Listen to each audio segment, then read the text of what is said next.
این هفته خبر تو خبر داره براتون از کابینه کج و کوله پزشکیان که بین روحانی و رئیسی گیرپاش کرد و نوچه های عظما هم براش اینطوری هورا کشیدن. خوشحال هستیم که رئیس جمهور عزیز و منتخبمون در بین نامزدهایی که در مناظرات شرکت می‌کردند بیشترین تأکید رو بر برنامه‌ها و سیاست‌های ابلاغی مقام معظم رهبری و اعمال نظرات مقام معظم رهبری ابراز داشتند. پزشکیان هم برای که خودش رو از تک و تان اندازه رفت بالای منبر رو از این روزه ها خوند. بذارن که من کار کنم، با هنگ زدم، با نمیدونم یه آدم نمیدونه چی بگه که به کسی هم بر نخوره. آدمای توانمند عالم با ارزه رو با یه هنگی میذارن کنار برای اینکه میخوان قدرت و اون جایگاه رو بگیرن. کاش بگیرند و مشکل حل کنن. میگیرند و خراب میکنن. اینی که مدعیه میخواد درست کنه، ببینید کی رو رئیس سازمان برنامه بودجه‌اش کرده. آقای مسعود پزشکیان در حکمی سید حمید پور محمدی را به ریاست سازمان برنامه و بودجه منصوب کرد.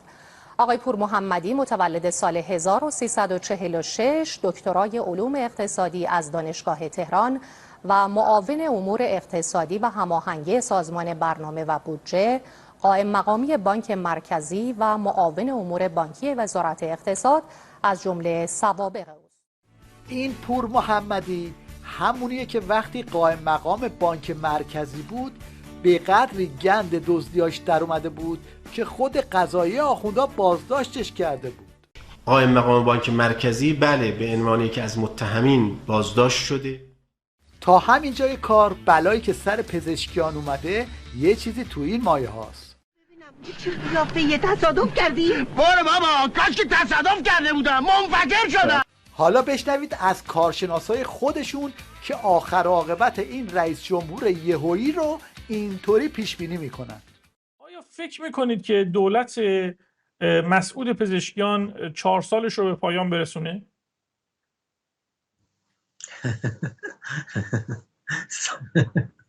سوال عجیبیه.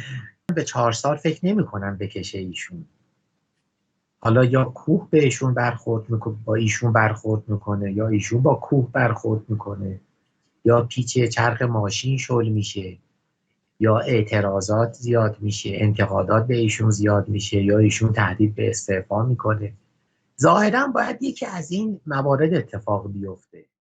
از هر کی بپرسید آیا این پزشکیان با این دولت زپرتیش میتونه دردی از عظما دوا کنه، اینطوری جوابتون رو میده. بی خود نیست که عظما از سایه خودش هم میترسه، حتی از شایعات هم قبض رو میشه. 8000 نفر با 10 عنوان در فضای مجازی مشغول پخش مطالبی هستند که ما فکر میکنیم دوستان ما منتشر کردن به خاطر ظواهر مذهبی و انقلابیش، در حالی که اینها کار دشمن است. گاهی یک شایعه‌ای دشمن پخش میکنه، فوراً همه از اون مطلع میشن و خیلی هم اون رو تحقیق نکرده قبول میکنن. خلاصه که سیمای عظما بعد جوری قاطی پاتی شده.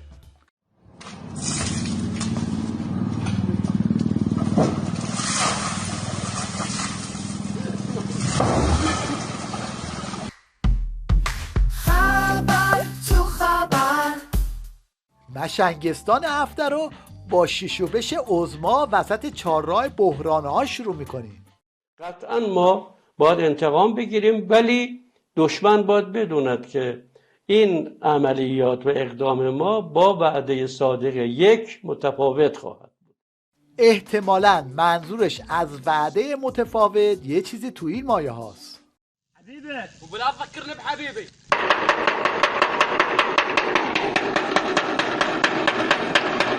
تو هفته گذشته یک کلیپ از پزشکیان درباره هلیکوتلت شدن رئیسی منتشر شد که نشون داد وضعیت خیلی سیدتر از این حرف هاست. برای من میدونید غیر قابل قبوله که ما رئیس جمهورمون به همین سادگی بیاد سوار هلیکوپتر بشه و بعد بیاد بدون اینکه به اصطلاح همراهی داشته باشه، اسکورتی داشته باشه، روندی باشه، توی یه جا سقوط بکنه، بعد 12-18 ساعت برن تو کوه پیداش بکنه. خب اون لحظه‌ای که اگر اولا چرا باید سقوط بکنه؟ قطعا ما در این فرایند گیر داشتیم. حالا هر چی، حالا این کارشناسا باید بشن و ببینن گیر کجاست. این گیره رو پیدا کردن حداقل تکرار نکنن. گیره بدتر اینه که چطور میشه اون لحظه‌ای که سقوط میکنه 18 19 20 24 ساعت بعد مثلا ما میریم پیدا میکنیم. 18 ساعت تا بودن هلیکوپتر، یکیشون برگشته و آتیش گرفت از گرم. 18 ساعت بعد اینا رفتن و پیدا کردن. چرا؟ مشنگ بعدی این آخوند بی عمامه است که توی مسابقه زن ستیزی از آخوندای عمامه دارم جلو زده.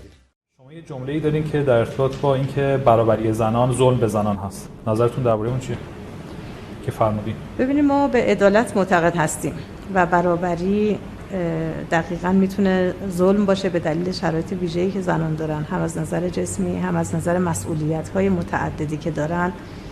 طبیعتاً این برابری یک بار مضاعفی رو به اونها بار میکنه و یک مسئولیتی که باید مشابه مرد باشن، یعنی در واقع برابری نوعی تحمیل مردگونگی به زن هست. این بسیجی هم زده توی بیزینس گریه و کارش اینه که اشک بقیه رو در بیاره و پول بگیره. نوح سرا باید اول خودش با اون کار ارتباط بگیره، گریه کنه. مددا باید، بزرگتران ما این اصطلاح میگن مددا باید بسوزه تا بسوزونه. نوح سرا هم همینه. نوح سرا باید با اون شعر گریه کنه تا بتونه گریه بگیره از مردم. حالا این شعری که هی تبلیغش رو میکنه چیه؟ خودتون بشنوید.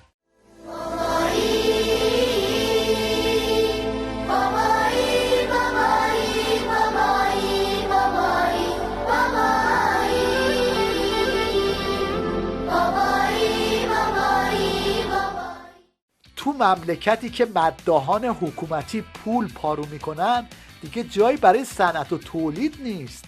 جمعیت راننده های اسنپ و تپسی توی ایران نزدیک به 1.5 برابر جمعیت شاغل در بخش صنعت کشور شده. من میگم این همه نهاد نظارتی دارید، چی رو دارید شما نظارت میکنید؟ فقط زلف خانوما نظارت کردنیه؟ آقا تو تولید صنعتی رو توی این کشور نابود میکنی، بعد یه مشاغل خدماتی اینجوری رو چیز میکنی. البته صحبت از تولید و صنعت توی حکومت آخوندا شوخیه. وضعیت خیلی بحرانی تر از این حرف هاست.